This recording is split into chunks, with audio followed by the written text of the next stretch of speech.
इस बीच पिछले कई दिनों से कांग्रेस पार्टी सवाल कर रही है कि सीज फायर की पहली घोषणा राष्ट्रपति ट्रंप क्यों करते हैं।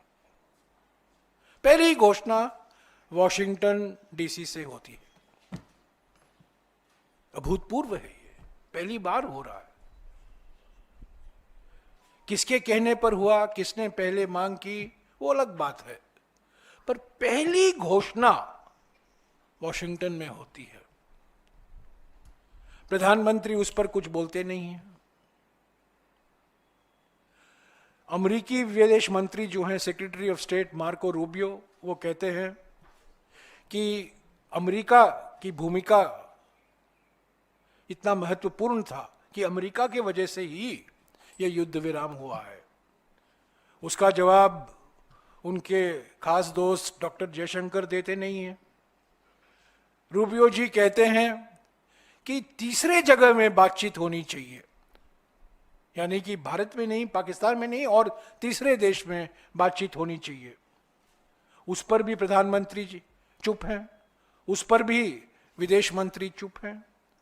हमने ये सवाल उठाया है कि प्रधानमंत्री और विदेश मंत्री क्यों नहीं देश को विश्वास में लेते, पार्लियामेंट को विश्वास में लेते, राजनीतिक दलों को विश्वास में नहीं लेते कि अमेरिका की भूमिका क्या है। क्या हमने अमेरिका की जो मीडिएशन बार बार आज फिर राष्ट्रपति ट्रंप ने दोहराया है, सऊदी अरेबिया से उन्होंने दुनिया को संदेशा भेजा है, और अभी अभी सऊदी अरेबिया से कतर जाते वक्त उन्होंने वापस ये दोहराया है कि अमेरिका के वजह से और खास तौर से राष्ट्रपति ट्रंप के वजह से ही ये युद्ध विराम हुआ है। तो इस पर प्रधानमंत्री चुप क्यों है?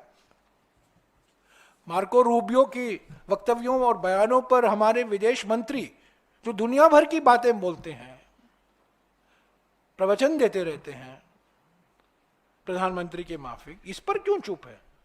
तो ये हमने ये सवाल उठाए हैं।